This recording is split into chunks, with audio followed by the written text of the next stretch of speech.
A stone wall looks strong, solid, permanent, but on the open plains of North America, stone could not save you.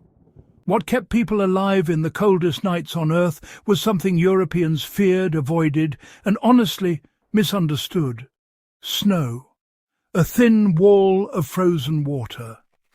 Not carved or quarried, but shaped by hands that understood the rules of cold better than any fortress builder ever did. On the Great Plains and in the subarctic, winter didn't threaten comfort. It threatened life itself. Wind stripped heat from skin in minutes. Darkness came early. Firewood was often non-existent, and yet people survived storms that would, well, kill a modern hiker in an hour. They didn't flee the snow. They built with it. They didn't fight the cold. They managed it. Before we go any further, take a second to like this video. Share it with someone who loves history or survival stories. Drop a comment with what shocked you most, and subscribe to the channel so you don't miss what comes next. This channel exists for stories like this. Forgotten knowledge that once meant the difference between life and death. Now let's get into how native tribes survived blizzard nights with no shelter, no trees, and no margin for error. Snow was never the enemy. You know, to modern eyes, snow kind of equals danger. But actually, snow is mostly air, trapped air to be precise. And that trapped air, well, it's insulation. Indigenous peoples understood this, not just in theory, but through generations of survival. Compacted snow, when used correctly, blocks wind better than fabric, and insulates better than stone. When hunters were caught far from camp, they didn't run. Instead, they gathered snow, packed it tight, and let it harden before carving a hollow space inside. These snow shelters, amazingly, held temperatures near freezing even when the outside air dropped to deadly extremes. Body heat reflected inward, and breath sealed the walls with ice. Wind, well, it was stopped completely. Ventilation mattered. A lot. A single small hole could mean the difference between warmth and suffocation. Entrances were dug lower than sleeping platforms, so cold air sank away from the body. This wasn't desperation. It was, in fact, engineering. Snow was also used to reinforce portable homes. Packed drifts around teepees blocked wind at ground level, which honestly was the most dangerous zone for heat loss. The storm itself became part of the defense. Fire without trees. On the plains, trees were rare, but you know, fuel was everywhere. Dried bison dung burned hot, slow, and clean. It produced steady heat with minimal smoke and could last through the night. Women and children collected it year-round, stacking it like firewood. Animal bones, rich in fat, were used when fuel was scarce. Marrow burned, grease burned. Nothing was wasted. Fire was small, controlled, and sacred. Hot stones stored heat long after flames faded, warming bedding and water. Fire wasn't really about brightness, you know. It was about efficiency. Sleeping in the snow without dying, well, that was a real challenge.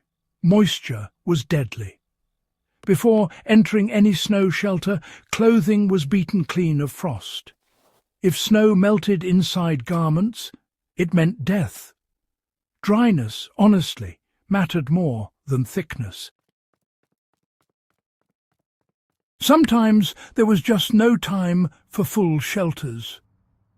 In those moments, people dug trenches, lay down, and allowed snow to cover them. The snow became a blanket. Movement prevented collapse. And, well, dawn meant survival. Others, used ravines, creek beds, or leeward slopes where the wind lost its strength. Earth blocked airflow, and snow sealed the rest. Even frozen ground, believe it or not, retained heat better than open air.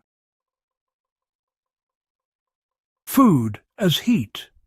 Cold kills faster when you're hungry. Winter diets were built around fat, not protein.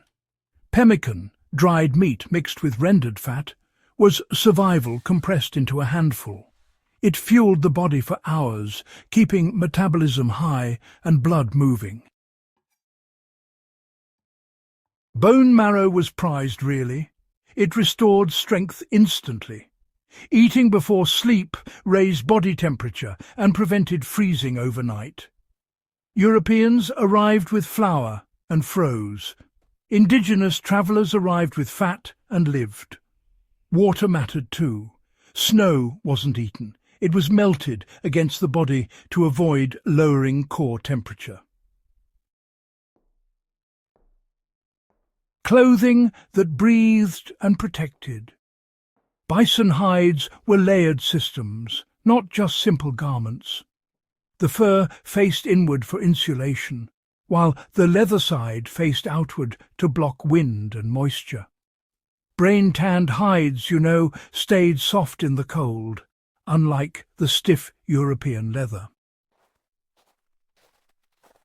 Footwear was wide, fur-lined, and stuffed with dry grass that absorbed sweat and was replaced daily. Moccasins weren't primitive. Actually, they were adaptive.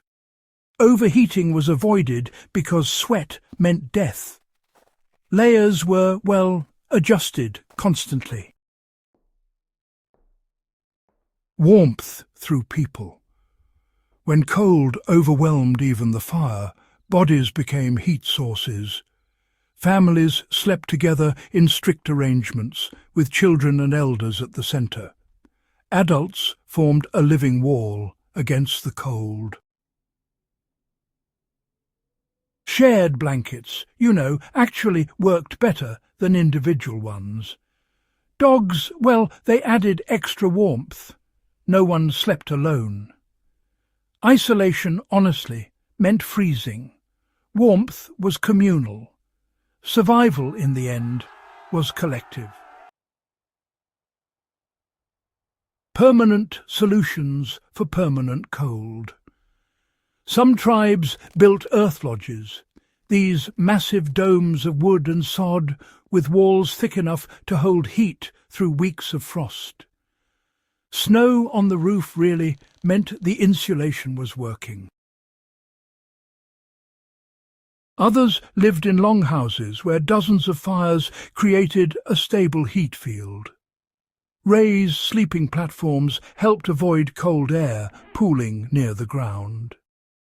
Bark walls, they were sealed with moss and clay. Architecture followed climate. Culture followed architecture. The most important tool, cold, was accepted, not feared. Panic killed faster than frost. Children were trained to endure, observe, and act calmly. Breath slowed. Movement was controlled. Storms were read before they arrived. Winter wasn't an enemy. It was a season. And that mindset, calm, prepared, collective, was the final layer of insulation. If this changed how you see snow, survival, or ancient knowledge, make sure you're subscribed. Share this video with someone who thinks modern technology made us smarter. And drop a comment. What impressed you more, the snow shelters or the way food became heat?